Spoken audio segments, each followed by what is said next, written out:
The doors of the great hall slammed open before Kalen Voss could even steady his breathing. Every eye in the Blackthorn court turned toward him at once, hundreds of wolves standing shoulder to shoulder, waiting for the moment they had gathered to see. At the center of it all stood Alpha King Draven, tall and unmoving, his golden eyes locked on the Omega walking toward him. There was no warmth in that gaze. There never had been. Kalen stopped 3 steps away, close enough to hear the low growls rippling through the crowd, far enough to know his place. He kept his spine straight. He had practiced this moment in his mind 100 times during the long nights alone in the servant quarters, and now that it had finally arrived, his heart refused to race the way he expected. Draven's voice cut through the silence like a blade. He did not lower it. He wanted everyone to hear. I reject you, Kalen Voss, as my fated mate. You are unworthy of the throne beside me. You are unworthy of this pack. The words landed exactly as cruel as Kalen had imagined they would. A few wolves in the crowd let out soft gasps, others smirked, satisfied that the weak Omega, who had somehow been marked as the king's fated match, was finally being put back in his place. Someone near the front whispered that it was about time. Another voice, quieter, almost sounded sorry for him. Kalen felt none of it touch him the way they expected it to. He had spent 3 years in this palace being overlooked, stepped past, spoken over.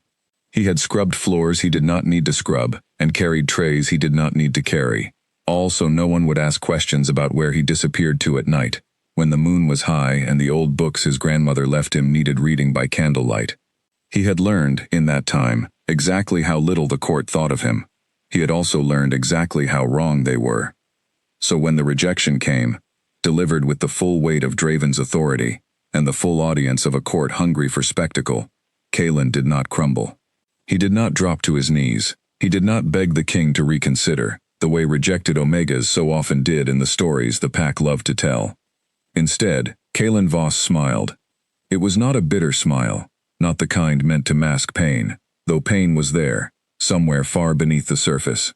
It was calm, unbothered, the smile of someone who understood something the rune did not. The hall fell into a strange, uneasy quiet. Draven had rehearsed this scene countless times in his mind before ever speaking the words aloud.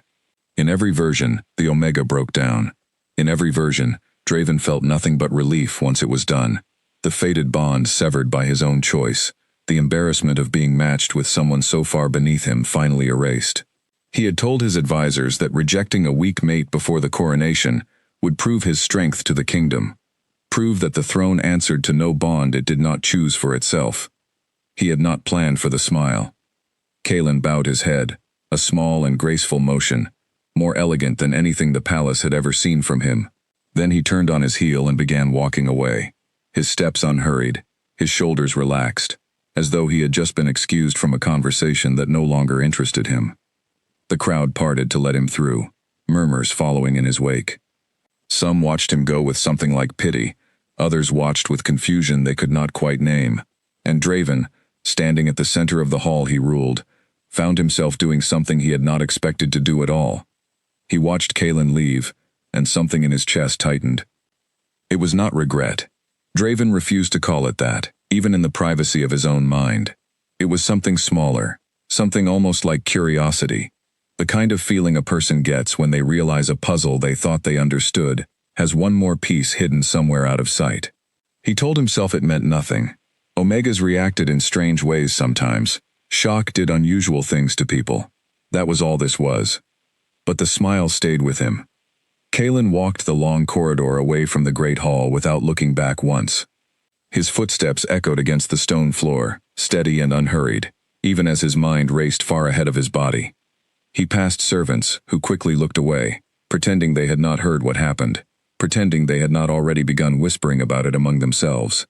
He passed guards who straightened when they saw him, unsure now whether the reject Omega deserved the same nod of respect they had given him that morning, or whether that respect had expired the moment the king's words left his mouth.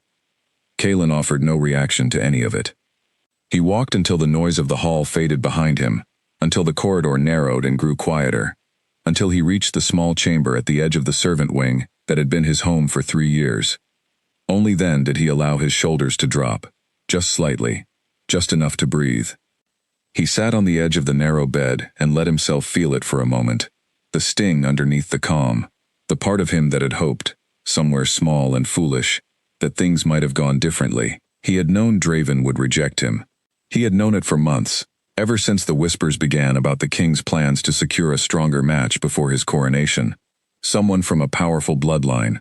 Someone who would bring alliances and armies rather than an Omega, with no pack standing and no visible strength. Kaelin had known. And still, some quiet part of him had wondered what it would feel like to be chosen instead of dismissed. He allowed himself exactly one slow breath to sit with that feeling. Then he set it aside, the way his grandmother had taught him to set aside anything that could not help him survive. Marla Voss had not been an ordinary Omega. Before her death, she had been the last known descendant of the old Seer line, a bloodline older than the Blackthorn throne itself, older than the wolves who currently ruled it. She had spent Kaelin's childhood teaching him things the rest of the pack would have called strange, useless, even dangerous. She taught him the old language written in books no one else could read. She taught him how the ancient wards worked, the invisible protections that kept Blackthorn's borders safe from threats far worse than rival packs. She taught him that the wards were never truly tied to the Alpha bloodline alone, no matter what history books the current court preferred to teach. She taught him, most importantly, that the covenant between Alpha and Seer had never been a matter of love or sentiment. It had been a matter of law, sealed generations ago, binding two bloodlines together so tightly that breaking the bond meant breaking the protection itself. Kaelin had understood, from a very young age, exactly what would happen if a king ever rejected a mate from his bloodline out of pride. He had not expected to be the one it happened to, but here he was. He rose from the bed and began quietly gathering his few belongings, folding them with careful, practiced hands. There was no anger in his movements, no urgency born of panic. There was only the quiet efficiency of someone who had planned for this exact possibility, for longer than anyone around him would have guessed. A soft knock interrupted him before he finished. He opened the door to find one of the younger kitchen staff, a girl named Bridget, standing there with a worried expression and a small bundle of bread wrapped in cloth. "I heard what happened," she said quietly, glancing down the hallway before stepping closer. "I'm sorry, Kaelin. That was cruel, doing it in front of everyone like that." Kaelin accepted the bread with a small nod of thanks. "You don't need to apologize for him." "Where will you go?" He considered the question for a moment, though he already knew the answer. "Somewhere I won't be overlooked." Bridget studied his face, clearly expecting to see grief there, or fear, or the kind of desperation that made people say foolish things. She found none of it. Instead, she found the same calm that had unsettled the entire Great Hall only an hour earlier, and it unsettled her too, just a little. "You're not upset," she said slowly. "I am," Kaelin admitted, "but being upset and being finished are not the same thing." She did not fully understand what he meant, but she nodded anyway, wished him well, and left him to his packing. By the time the moon rose high over the palace, Kaelin had gathered everything that mattered to him into a single worn traveling bag. It was not much, a few changes of clothes, a small collection of his grandmother's books, wrapped carefully to protect their fragile pages, a pendant she had given him before she passed, plain and unremarkable to anyone who did not know its history, priceless to anyone who did. He moved through the palace grounds in the quiet hours before dawn, when even the guards grew tired and inattentive. He knew every shadow of this place, every gap in the patrol routes, every loose stone in the outer wall that no one had bothered to fix in years, because no one imagined anyone important enough to need to sneak through it. He had learned these things, not out of any plan to escape, but simply because paying attention to details others ignored had always been his way of surviving a place that never valued him. Now that attention served a different purpose. He reached the outer gate, just as the first hint of gray light touched the horizon. The guard on duty there, an older wolf named Callahan who had never treated Kaelin with anything but simple decency, gave him a long look. "Leaving then," Callahan said. It was not quite a question. "Yes. The king know." Kaelin allowed himself the faintest trace of his earlier smile. "He rejected me in front of the whole court. I imagine he considers the matter settled." Callahan studied him for a moment longer, then stepped aside without another word, letting him pass through the gate and out onto the road beyond. Whatever the old guard suspected about the strange calm in the Omega's eyes, he kept it to himself. Kalen walked until the palace disappeared behind the tree line, until the only sound around him was the wind, moving through the branches, and his own steady footsteps on the dirt road. He did not look back. He had promised himself, long before this night, that he would never look back once he finally left that place, and he intended to keep that promise. He did not yet know exactly where he was going. He knew only that Blackthorn's borders held little for him now, and that somewhere beyond them, a pack existed that had not yet decided he was worthless. He had heard whispers over the years, carried by traveling merchants and wandering wolves passing through the palace kitchens, about the Ashford territory to the east, a smaller pack, but a fiercely loyal one, led by an alpha, known for valuing strength of mind as much as strength of body. It was as good a direction as any. As he walked, his thoughts drifted, unwillingly, back to the great hall, back to the moment Draven's voice had rung out across the crowd. He thought of the king's expression, in the instant after his smile, the flicker of something Draven had clearly not expected to feel, and clearly did not want to. Kalen had seen it. He doubted anyone else had, hidden as it was behind Draven's composed mask. But Kalen had spent 3 years learning to read the smallest details others missed. He wondered, briefly, what Draven would do once the wards began to fail. He wondered how long it would take the court to notice that something in their protection had shifted, how long before the Alpha bloodline's strength alone proved insufficient to hold back the dangers the wards had always guarded against. He wondered, and then he set the thought aside too, the way he had learned to set aside everything that was no longer his responsibility to fix. The sun rose fully, as Kalen crested a low hill overlooking the valley beyond Blackthorn's borders. Below him, the land stretched wide and unfamiliar, dotted with distant farms and the faint smoke of a village waking for the day. Somewhere beyond that horizon lay Ashford territory, and whatever future waited for him there. He adjusted the strap of his bag over his shoulder, took one final breath of the morning air, and began the long walk forward. Behind him, in the palace he had left, Draven stood alone on his private balcony, staring out at the same horizon, though he did not yet know it. He had not slept. He told himself it was because of the coronation preparations, because of the weight of the crown he would soon officially wear, because of 100 practical concerns that had nothing at all to do with an Omega's calm, knowing smile. He almost believed it. Almost. The morning after the rejection ceremony, Draven woke before dawn, without ever having truly fallen asleep. He lay in the dark for a long while, staring at the carved ceiling of his chambers, listening to the palace slowly stir to life beyond his door. Somewhere below, servants were already moving through the halls, preparing for a day that would proceed as though nothing unusual had happened, as though a king had not just stood before his entire court and rejected the one bond fate had chosen for him. He told himself that was exactly how it should be. Nothing unusual had happened. Kings rejected weak mates all the time.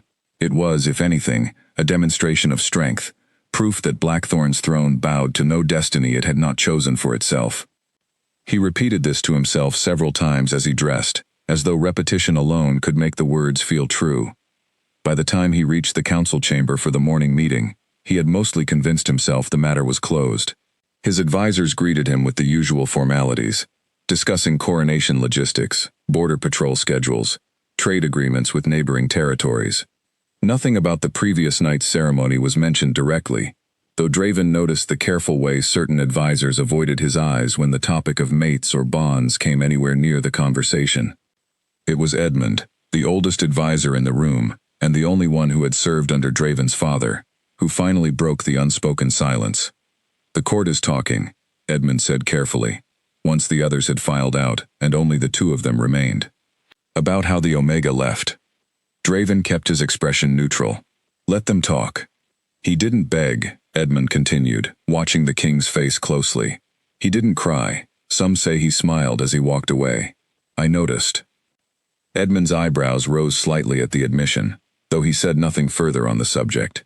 He had known Draven since the young Alpha was barely old enough to hold a sword, and he recognized the particular tightness around his king's jaw as something Draven rarely allowed others to see.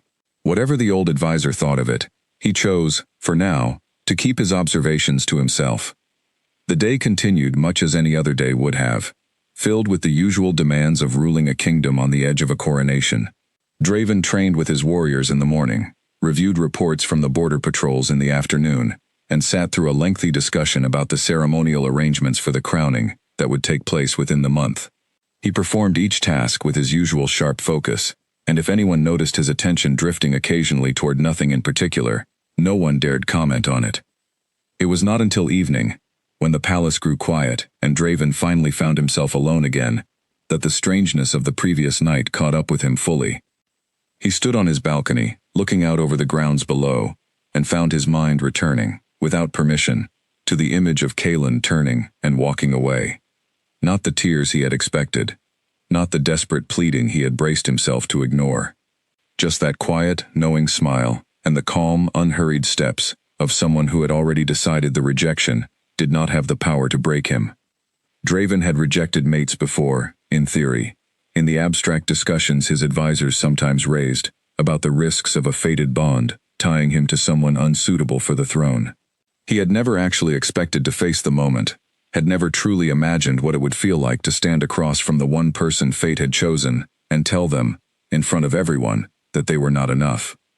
He had expected relief.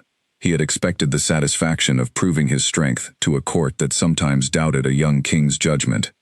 What he had not expected was this strange, persistent unease settling somewhere beneath his ribs, refusing to leave no matter how many hours passed.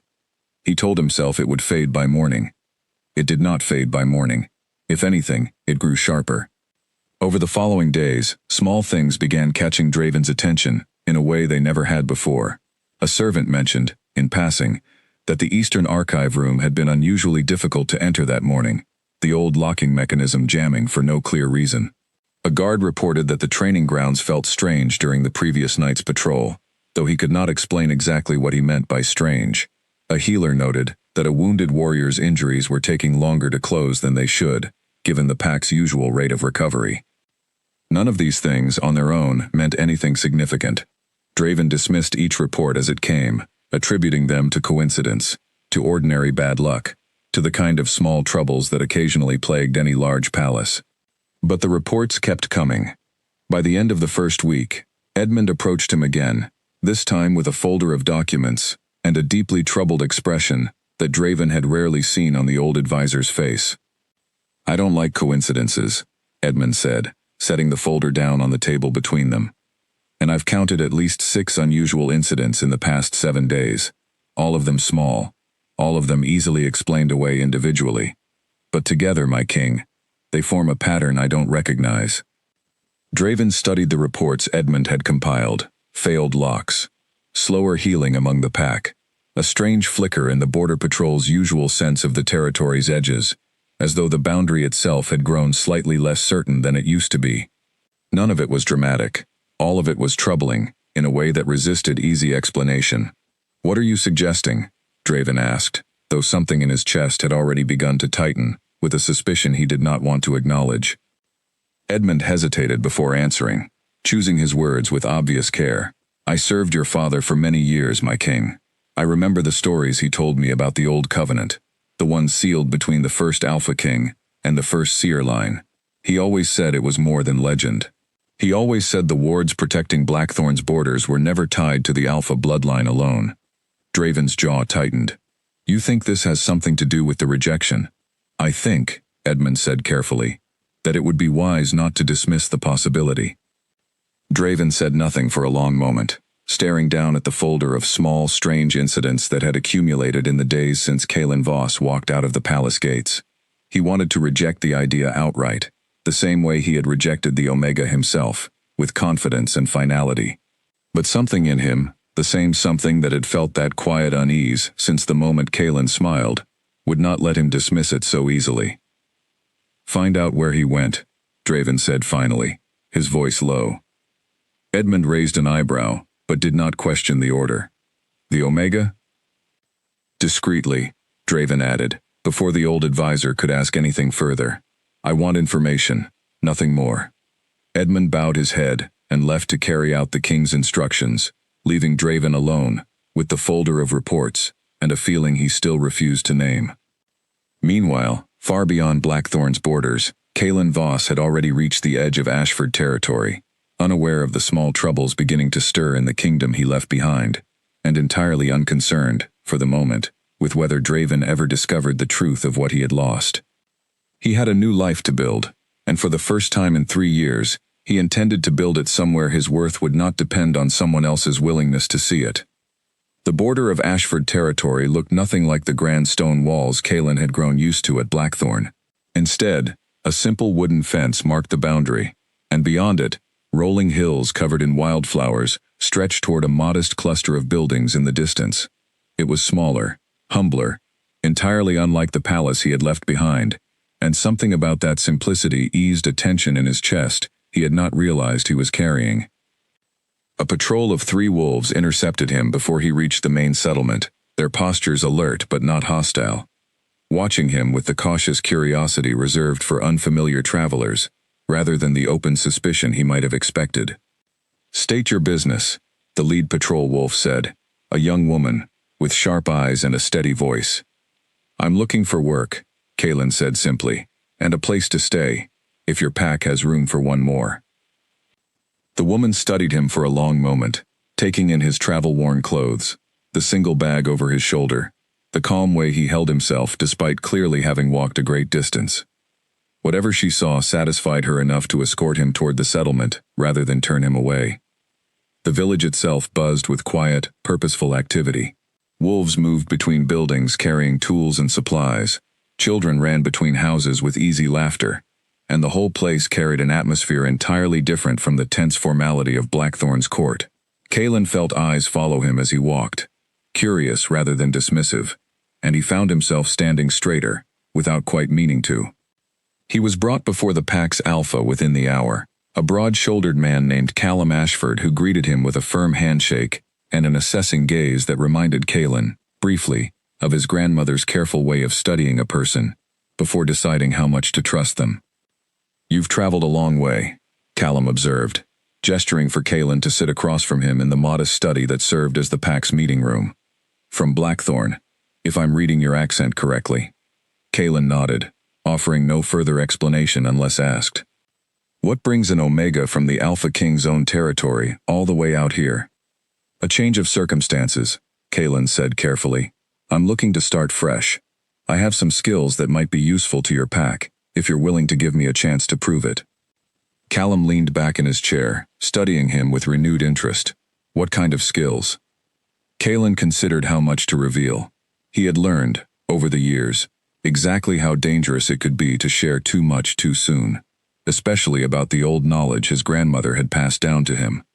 But something about Callum's steady, patient gaze suggested he was a man who valued honesty over flattery. "I understand the old bloodlines," Kalen said finally, "the history behind them, the agreements between packs and kingdoms that go back further than most current rulers realize. I can read the old language most scholars have forgotten, and I notice things other people overlook." Callum's expression sharpened with genuine interest. "That's a rare skill set for someone your age." "My grandmother believed knowledge was wasted if it wasn't passed on," Kalen said. "She made sure I never forgot what she taught me." Callum studied him a moment longer, then nodded slowly. "We could use someone with your kind of mind here. Ashford has survived on strength alone for a long time, but strength without strategy only carries a pack so far. I'll give you a trial. Prove your worth, and you'll have a permanent place among us." It was, Kalen realized, the first time anyone in a position of real power had offered him a chance, based on what he could contribute, rather than dismissing him for what he lacked in size or brute strength. He accepted without hesitation. The following weeks passed in a steady rhythm, entirely unlike the rigid formality of palace life. Kalen worked alongside Callum's advisors, reviewing old agreements between Ashford and neighboring territories, offering insights into historical patterns that helped the pack anticipate the movements of rival groups before they became actual threats. He proved useful again and again, his quiet observations often catching details the pack's more experienced strategists had missed entirely. Word of the new Omega's sharp mind spread quickly through Ashford's ranks. Where Blackthorn's court had seen only his Omega status and judged him weak because of it, Ashford's wolves began to see something else entirely. A strategist whose value had nothing to do with physical strength and everything to do with the quality of his mind. Kalen found himself, for the first time in longer than he could remember, genuinely respected. He settled into a small cottage near the edge of the village, modest, but entirely his own, filled slowly with his grandmother's old books, arranged carefully on shelves he built himself. He spent his evenings continuing the studies she had started him on years ago, and his days growing more integrated into the daily rhythm of a pack that had welcomed him, without ever once asking him to prove he deserved a place among them first. He rarely thought of Blackthorn. When he did, the memories came without the sharp sting they once carried, softened by distance and by the quiet satisfaction of building something real in a place that valued him. He wondered, occasionally, whether Draven had noticed anything unusual happening within the kingdom's borders yet. He wondered whether the old advisors had begun connecting the small, strange troubles to the covenant his grandmother had once explained to him in careful detail. He did not wonder about it often. He had a new life to focus on, and for now, that was more than enough. It was nearly a month after his arrival that the first messenger from Blackthorn reached Ashford territory, requesting an audience with Callum Ashford on behalf of the Alpha King. Kalen learned of it only in passing, mentioned briefly during one of the pack's regular strategy meetings, and he felt the faintest flicker of curiosity at the news. Whatever business Draven had with Ashford, Kalen told himself it had nothing to do with him. He was wrong, though he would not learn exactly how wrong for a little while longer. The messenger arrived at Ashford's gates on a cool afternoon, dressed in the formal colors of Blackthorn's royal guard, his expression carefully neutral in the way trained diplomats learn to hold their faces. Callum received him in the same modest study where he had once welcomed Kalen, listening carefully as the messenger relayed the Alpha King's request. Blackthorn wished to open formal talks regarding a border trade agreement, the messenger explained, an arrangement that would benefit both territories in the coming season. It was, on the surface, an entirely ordinary diplomatic request, the kind of proposal packs exchanged regularly without much fanfare. Callum agreed to consider the request and sent the messenger back with assurances that a formal reply would follow within the week. It was only after the messenger departed that Callum called Kalen into his study, his expression thoughtful. "You lived in Blackthorn for years," Callum said, once Kalen had taken a seat across from him. "I'd value your perspective on this trade proposal, given your knowledge of how their court operates." Kalen kept his expression carefully composed, though something tightened in his chest at the mention of the kingdom he had left behind. "Of course. What would you like to know?" Callum studied him for a moment, clearly noticing the slight shift in his demeanor, but choosing not to comment on it directly. "Is there any reason Blackthorn would suddenly seek closer trade ties with a pack as modest as ours? We've had little contact with them in years." Kalen considered the question carefully, his strategic mind already working through the possibilities. Blackthorn was a wealthy kingdom, powerful and self-sufficient in most matters. A sudden interest in trade with a smaller territory like Ashford suggested either an unexpected shortage of resources or a political motive that had nothing to do with trade at all. Given what he knew about the covenant his grandmother had taught him, Kalen suspected he already understood exactly which explanation was correct. "It's possible," Kalen said carefully, "that Blackthorn is experiencing difficulties they'd prefer to keep quiet. Reaching out to a smaller, less prominent territory would be a discreet way to secure additional resources without drawing attention from larger, more competitive kingdoms." Callum's eyes narrowed thoughtfully. "Difficulties like what?" Kalen hesitated, weighing how much to reveal about the old covenant, about the wards, about the very personal reason he suspected Blackthorn's stability might be faltering. He was not yet ready to share that particular truth, not even with an alpha who had shown him nothing but fairness since his arrival. "I couldn't say for certain," Kalen said instead, choosing his words carefully. "But I'd recommend caution before agreeing to any binding arrangement. If Blackthorn is struggling internally, it would be wise for Ashford to understand exactly why before tying our interests too closely to theirs." Callum nodded slowly, clearly satisfied with the advice even without knowing its full source. Sound reasoning, as always. "I'll take your counsel into consideration." As Kalen left the study that evening, walking back toward his small cottage beneath a sky just beginning to darken, he allowed himself, for the first time since arriving in Ashford, to think seriously about what might be happening behind Blackthorn's palace walls. He thought about the wards his grandmother had described in such careful detail. Protections woven generations ago by an agreement between bloodlines. Protections that depended on the covenant remaining unbroken. He thought about Draven's confident, dismissive rejection in front of the entire court, and he wondered, with a calm that surprised even himself, how much longer it would take before the Alpha King truly understood what that rejection had cost him. He did not feel triumphant at the thought. He felt, mostly, a quiet certainty that the truth would surface eventually, whether he did anything to hasten it or not. For now, he had a new life to continue building, and he intended to keep his focus exactly there. Edmund returned to Draven 3 days after receiving his quiet order, closing the study door behind him with more care than usual, the kind of care that told Draven the news would not be simple. "We found him," Edmund said. "Ashford territory. He's been taken in by their alpha, Callum Ashford. Word among the scouts is that he's already earned a place among their advisors." Draven kept his expression still, though something sharp moved through him at the news. Advisors.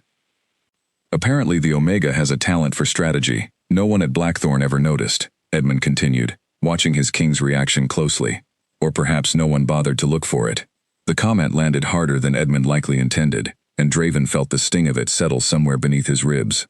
He had spent 3 years walking past Kalen Voss in the palace halls without a second glance, dismissing him as an unfortunate accident of fate, an Omega too weak and too unremarkable to deserve a king's attention.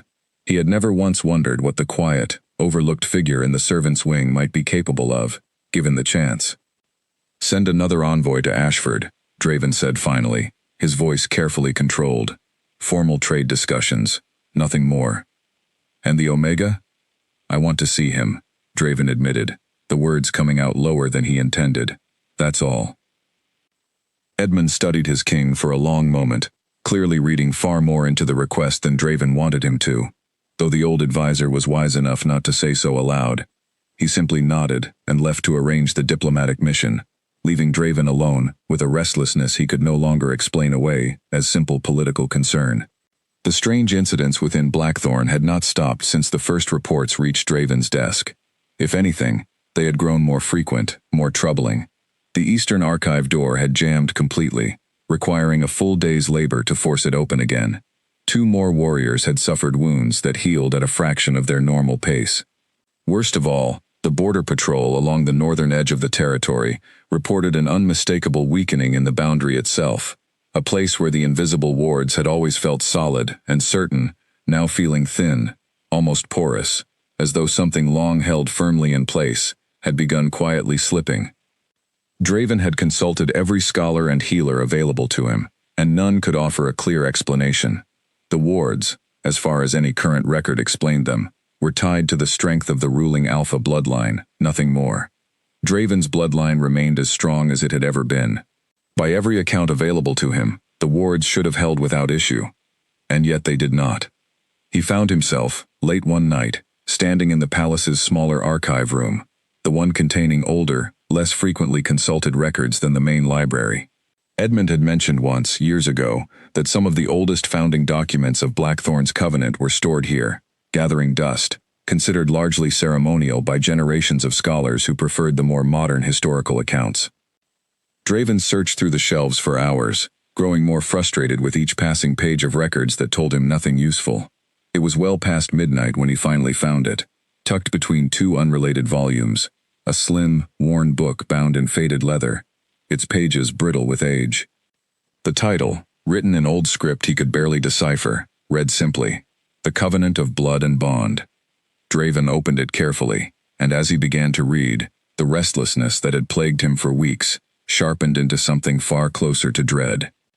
The book described, in careful and deliberate language, the founding agreement between the first Alpha King of Blackthorn and the first seer of the old Omega line. The wards protecting the kingdom's borders, the book explained, had never been tied to the Alpha bloodline in isolation. They had been woven from the joining of 2 bloodlines together, Alpha and Seer, bound not merely by choice or sentiment, but by a formal covenant sealed in blood and magic that neither line could break without consequence. Draven read the passage twice, then a third time, hoping each reading might reveal a different meaning than the one settling cold and certain in his chest. The Covenant explained that any Alpha King who rejected a fated mate of true seer blood, once the bond had been recognized by both parties and witnessed by the pack, would sever the joined protection the Covenant provided. The wards would not fail immediately. They would weaken slowly, gradually, as the broken bond's consequences rippled outward through the kingdom the Covenant had once protected. Draven closed the book slowly, his hands unsteady in a way he was not accustomed to. Kalen Voss was not simply an unfortunate Omega fate had mistakenly matched him with. Kalen Voss was a descendant of the old seer line, the very bloodline the Covenant depended on. And Draven had rejected him in front of the entire court, without ever knowing what that rejection would cost. He thought of Kalen's calm smile as he walked away from the great hall. He thought of the Omega's quiet dignity, the complete absence of the desperation Draven had expected and, in some hidden corner of his pride, wanted to see. He understood it now, understood exactly why Kalen had never begged. Kalen had known, from the very beginning, precisely what Draven did not.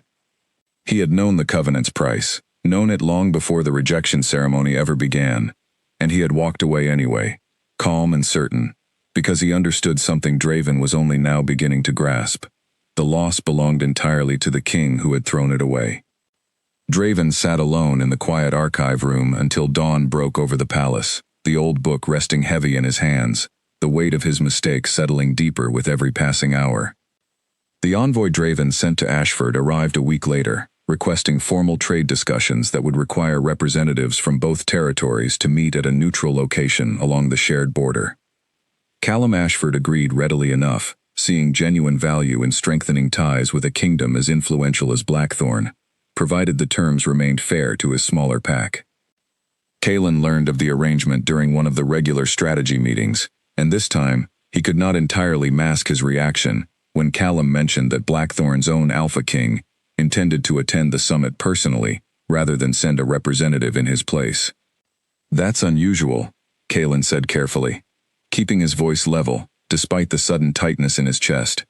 Kings rarely attend trade negotiations directly, especially for agreements this modest in scale.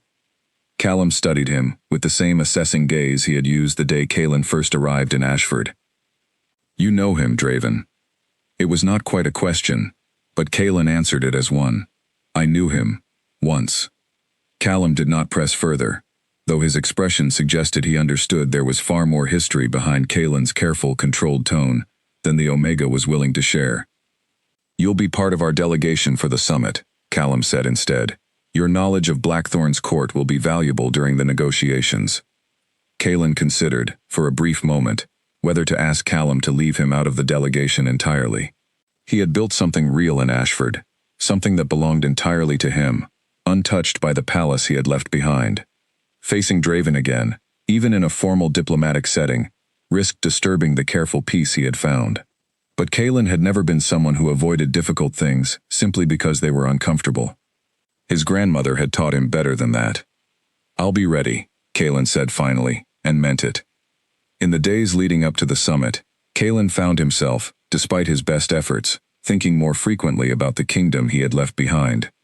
He wondered whether the wards had begun showing signs of strain, whether Draven's advisors had noticed the small, mounting troubles that always followed a broken covenant. He wondered whether Draven himself had begun to understand what his rejection had truly cost him, or whether the young king remained as confidently oblivious as he had been the night of the ceremony. He would find out soon enough. The morning of the summit arrived clear and cool, the neutral meeting grounds set along a quiet stretch of border between the two territories, a simple pavilion erected for the occasion, tables arranged for formal discussion beneath its shaded canopy. Kalen stood among Ashford's delegation, dressed in clothing far finer than anything he had ever worn during his years in Blackthorn's servant quarters, his posture composed, his expression carefully unreadable. He watched Blackthorn's delegation approach from across the meeting grounds, a small formal procession led by advisors and guards, and at its center, unmistakable even from a distance, walked Draven. The Alpha King looked much the same as Kalen remembered, tall and commanding, dressed in the deep colors of Blackthorn's royal house, but something in his bearing had shifted subtly since the night of the rejection ceremony, a tension around his shoulders that had not been there before, a weight he carried now that he had not carried then. Draven's eyes found Kalen almost immediately, and for a brief, unguarded moment, something flickered across the king's face that Kalen recognized instantly, even from across the pavilion. It was uncertainty, the same uncertainty Kalen had glimpsed for just a moment the night he walked away smiling. Kalen kept his own expression calm and composed as the two delegations settled into their places at the negotiation table, and if his heart beat a little faster than he would have liked to admit, he did not let it show in the slightest. The formal negotiations proceeded much as such discussions typically did, advisors from both sides discussing terms, exchanging proposals, working carefully through the details of trade routes and shared resources. Kalen contributed exactly what was expected of him, offering measured, strategic insight whenever Callum sought his counsel, his focus entirely professional despite the king seated only a short distance away. Draven, for his part, said little during the formal discussions, allowing his own advisors to handle the bulk of the negotiations, while his attention remained, more often than not, fixed on the composed Omega seated among Ashford's delegation. It was during a brief recess, while the various advisors stepped away to discuss terms privately among themselves, that Draven finally found the opportunity he had clearly been waiting for. He approached Kalen directly, away from the immediate cluster of both delegations, his expression carefully neutral despite the obvious tension underlying it. "Kalen," he said, and something in the way he spoke the name suggested he had practiced saying it, had wondered how it would feel to speak it aloud again after all this time. Kalen turned to face him fully, his posture relaxed, his expression polite and entirely unbothered. "Your Majesty." The formal title landed with more distance than Draven had clearly expected, and he flinched, almost imperceptibly, at the sound of it. "You look well," he said instead, choosing not to comment on the coldness of the greeting. "I am well," Kalen agreed simply. An uncomfortable silence stretched between them, filled with everything neither of them was saying directly. Draven searched Kalen's face for some sign of the pain he had expected to find there, some crack in the composed exterior that would tell him the Omega had suffered even a fraction of what Draven himself had suffered in the weeks since the rejection.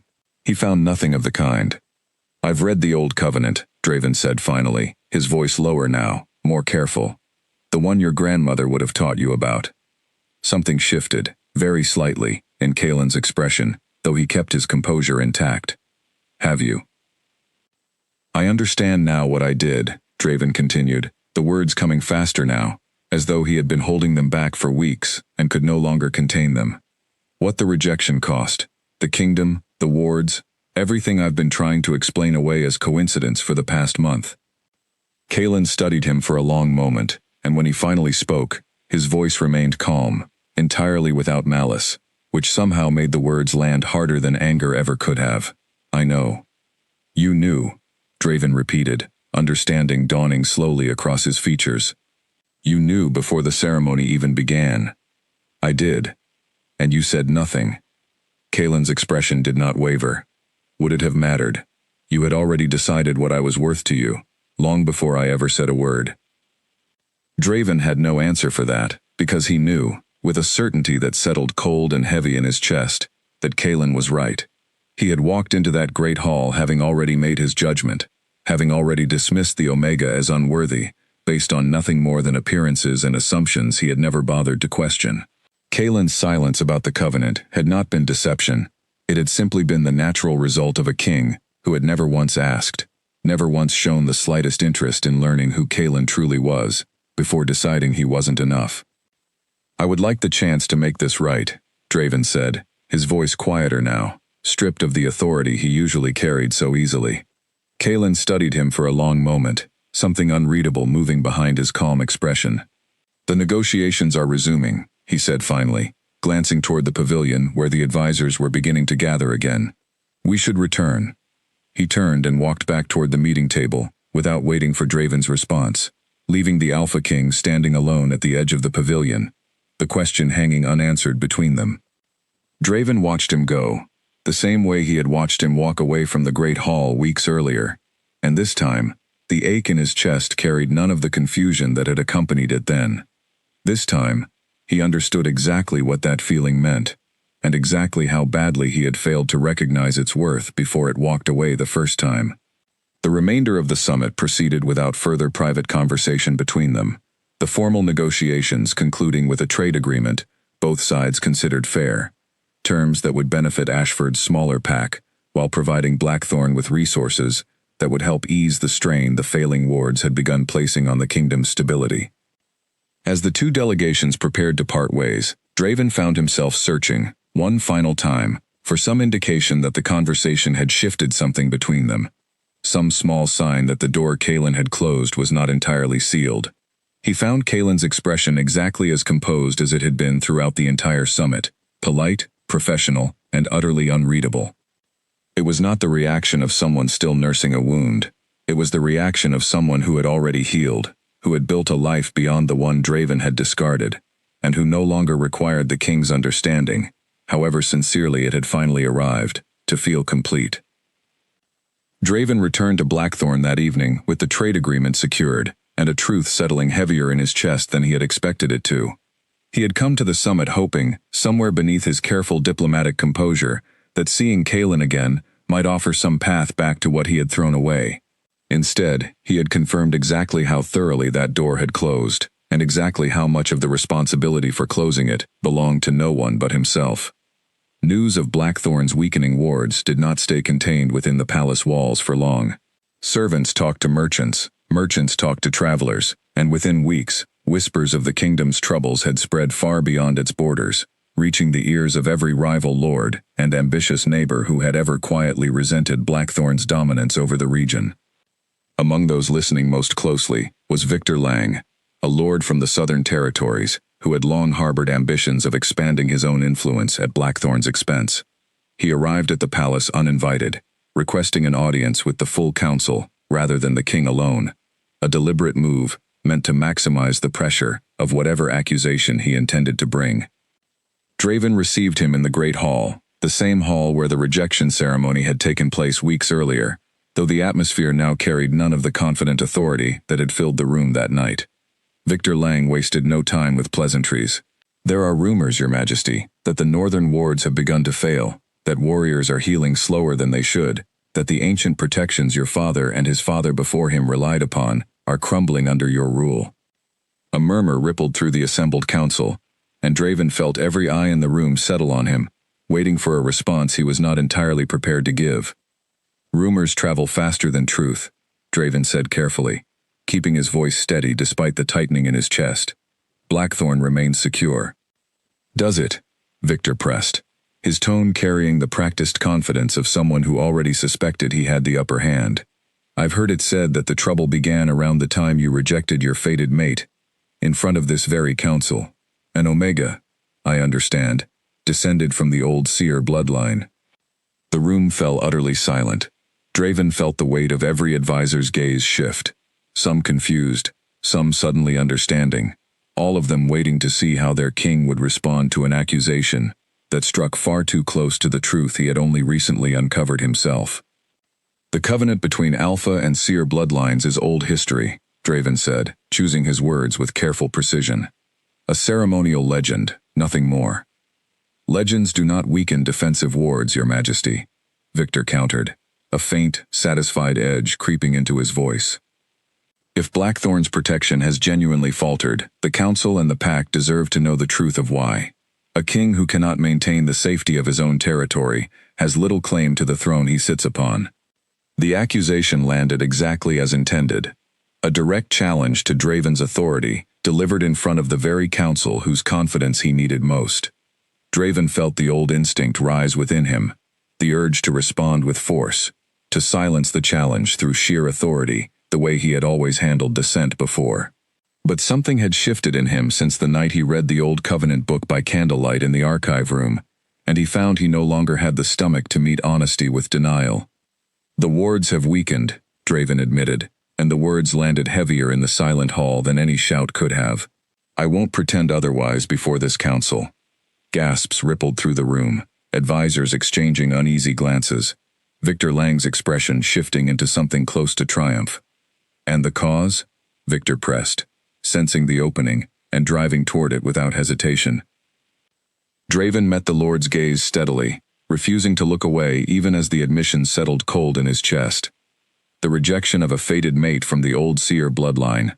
My mistake, my responsibility to correct, if correction is possible." The hall erupted into hushed, urgent conversation, the council clearly unsettled by the king's blunt honesty in the face of such a serious challenge.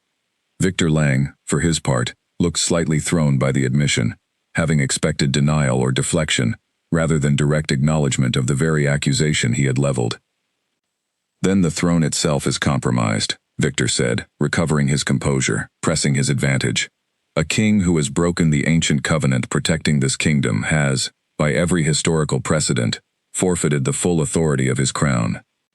Edmund, who had remained silent throughout the exchange, finally stepped forward, his voice carrying the calm authority of decades spent serving the royal house. "Precedent also states, Lord Lang, that a broken covenant can be mended, provided the fated mate consents to renewed acknowledgement of the bond. The throne is not automatically forfeit. It is, however, at risk, until the matter is resolved." Victor's eyes narrowed at the old advisor's intervention, clearly unhappy to have his momentum interrupted, but he had no immediate counter to offer against a point of established precedent. "Then I suggest, Your Majesty, that you resolve the matter quickly. This council, and this kingdom, cannot afford prolonged instability." The meeting concluded with tension still thick in the air, Victor Lang departing the hall with a satisfied air, despite not having achieved the immediate victory he had hoped for. Draven remained behind, alone, once the council dispersed, the full weight of what he now faced settling heavily across his shoulders. He needed Kaelin's forgiveness, not merely for his own sake, but for the sake of an entire kingdom, now watching its stability crumble, because of a decision he had made, without ever truly understanding its cost. Edmund found him still standing in the empty hall long after the council had gone, staring at the same spot where the rejection ceremony had taken place weeks earlier. "You'll need to go to him," Edmund said quietly. "Not send an envoy, not summon him to another summit under the guise of trade discussions. You'll need to go yourself, and you'll need to be honest about why." "He may not accept it," Draven admitted, the words difficult to speak aloud. "He may not," Edmund agreed, offering no false comfort.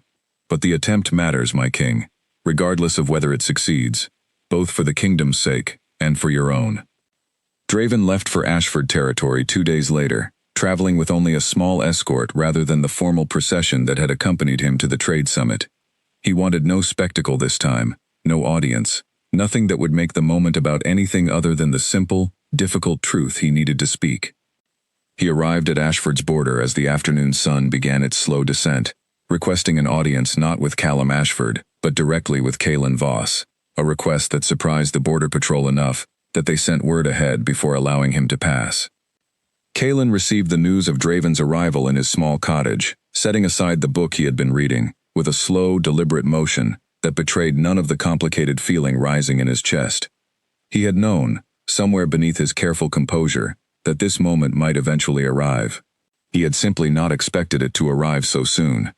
He walked to meet Draven at the edge of the village, choosing neutral ground, rather than allowing the king into the private space he had built for himself, a small but deliberate assertion of the boundaries he now controlled entirely on his own terms.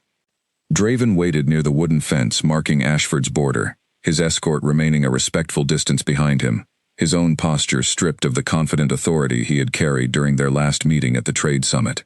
He looked, Kaelin thought, genuinely uncertain for perhaps the first time since Kaelin had known him. "You came yourself," Kaelin observed, stopping a careful distance away.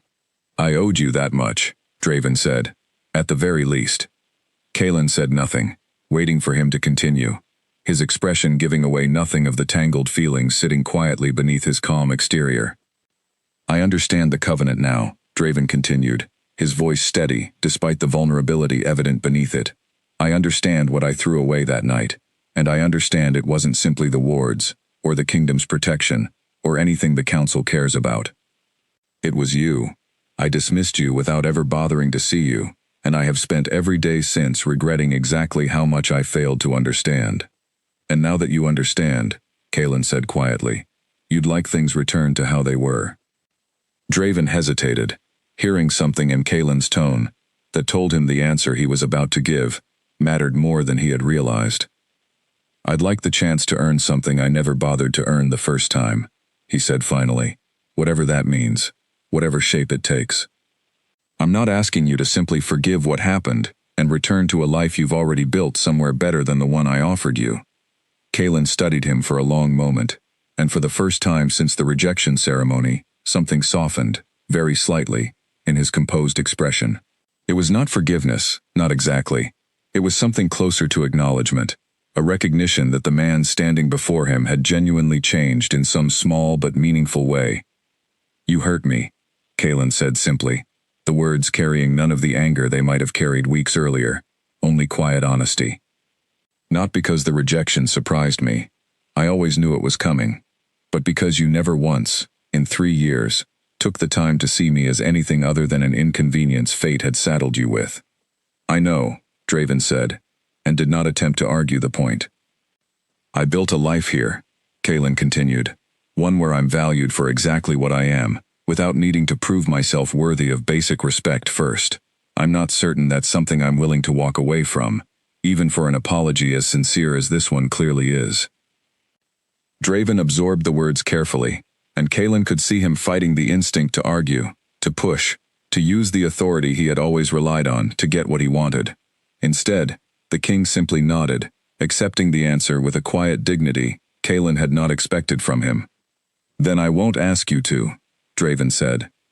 "I came to apologize, not to demand anything in return for it. What you choose to do with that apology is entirely yours to decide." He turned to leave, and for a brief moment, Kaelin felt an unexpected pull toward calling him back, toward saying something that might soften the finality of the parting. He resisted it, holding steady the way he had held steady since the night of the rejection ceremony, trusting that whatever answer eventually came to him would need time and honesty to arrive properly, rather than being rushed by guilt or old habit. Draven paused before mounting his horse, glancing back one final time. "For what it's worth," he said quietly, "the wards have begun stabilizing, since I acknowledged the truth to my council. Edmund believes acknowledgement alone eases some of the covenant's strain, even without full restoration of the bond. Whatever you decide, the kingdom will manage. That's not the reason I came." Kaelin watched him ride away, back toward the kingdom that had once dismissed him so completely, and found himself, for the first time in weeks, uncertain of exactly what he felt. The days following Draven's visit passed slowly for Kaelin, filled with the same steady rhythm of work and quiet study that had defined his life in Ashford since his arrival. He continued advising Callum on matters of strategy, continued spending his evenings among his grandmother's old books, continued building the life he had promised himself he would build, in a place that valued him without condition. But something had shifted since Draven's visit, a quiet awareness he could not entirely set aside no matter how deliberately he tried. He found himself thinking, more often than he expected, about the king's genuine uncertainty at the border fence, the complete absence of the confident authority Draven had always carried so easily before. He thought about the acknowledgement that the wards had begun stabilizing, not through any bond restored, but simply through the king's willingness to admit his own failure honestly, in front of the very council that had once expected only strength and certainty from him. It was not forgiveness Kaelin felt settling in his chest during those quiet evenings. It was something more complicated, an acknowledgement that people could, in fact, change, even people who had once wounded him deeply, provided they were willing to face the truth of what they had done, without flinching away from it. He did not yet know what he intended to do with that acknowledgement. For now, he allowed himself simply to sit with it, the way his grandmother had taught him to sit with difficult feelings, until their true shape became clear. Weeks passed. Blackthorn's wards, according to occasional reports that reached Ashford through trade contacts, continued their slow stabilization, though scholars within the kingdom noted the protection remained weaker than it had been before the rejection, a permanent reminder of the covenant's price, even without the full bond restored. Victor Lang's challenge to Draven's authority had quieted somewhat, though the ambitious lord clearly continued watching for any further sign of weakness he might exploit. Draven, for his part, made no further attempts to contact Kaelin directly, honoring the boundary he had promised to respect during their conversation at Ashford's border. He focused instead on ruling his kingdom with a humility he had never before demonstrated, listening more carefully to his advisors, acknowledging mistakes rather than concealing them, slowly rebuilding a trust with his council that his earlier arrogance had steadily eroded.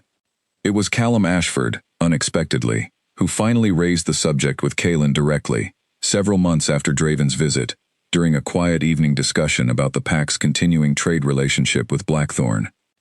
You've never mentioned whether you intend to return, Callum said carefully, studying Kaelin's expression across the small table between them. To Blackthorn, I mean. Given everything that's happened. Kaelin considered the question seriously before answering, turning it over in his mind, the way he had turned it over privately for months now. I built something here that matters to me, he said finally. I'm not certain returning to Blackthorn, even under different circumstances than before, is something I want. But, Callum prompted gently, sensing there was more to the answer than Kaelin had yet spoken aloud. But I've come to believe forgiveness and returning aren't the same thing, Kaelin continued slowly. I think I've forgiven him, in a way. Not because he deserves it automatically, but because holding on to anger this long serves no purpose I actually value. Whether that forgiveness means rebuilding anything between us, though, is an entirely separate question. Callum nodded thoughtfully, respecting the careful distinction Kaelin was drawing. Whatever you decide, Ashford values you regardless. That much hasn't changed and won't. Kaelin offered him a small, genuine smile, the kind that had nothing calculated behind it, simply gratitude for a place that had given him exactly what it promised from the beginning. It was several weeks later, during the Pack's autumn gathering, that Kaelin finally decided to send a message to Blackthorn, brief and carefully worded, requesting nothing more than a private conversation, on neutral ground, whenever the king's schedule permitted. Draven arrived at the agreed meeting point 3 days later, arriving alone this time, without escort or ceremony, understanding instinctively that whatever conversation awaited him required exactly that simplicity. They met beneath a large oak tree at the edge of a quiet meadow between their two territories, the autumn air cool and clear around them, entirely removed from the formal pressures of either court.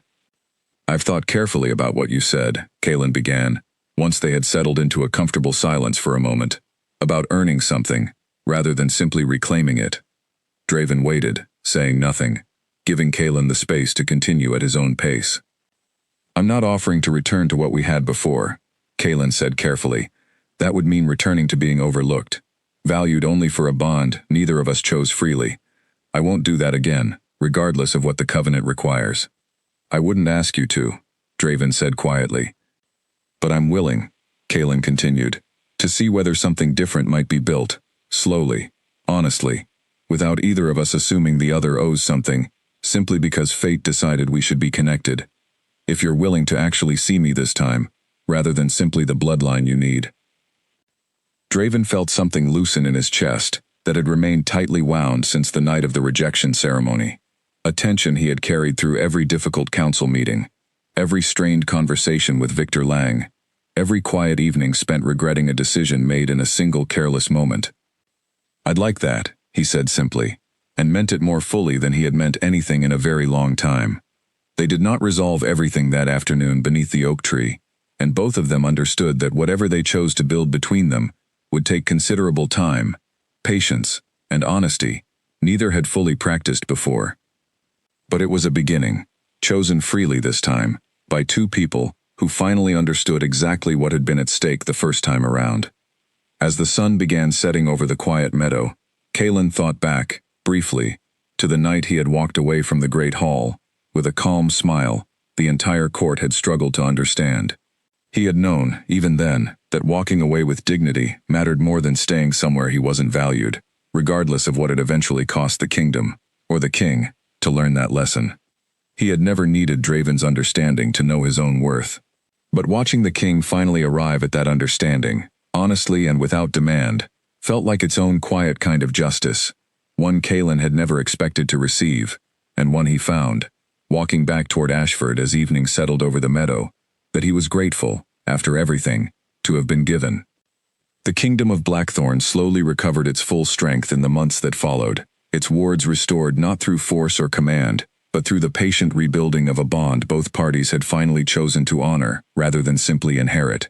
Victor Lang's ambitions quieted once the kingdom's stability became undeniable again, and the council that had once doubted their young king's judgment came, gradually, to respect the wisdom of a ruler who had learned, however painfully, the true cost of dismissing someone based on nothing more than careless assumption. And somewhere between Ashford and Blackthorn, in the quiet spaces neither kingdom fully claimed, Kaelin Voss continued building a life entirely his own, valued exactly as he was, by people who had never once required him to prove it first. He had walked away smiling once, certain of exactly what he was worth, regardless of who failed to see it. In the end, that certainty had been the truest strength he ever carried, long before anyone else, including the king who once rejected him, ever managed to recognize it too.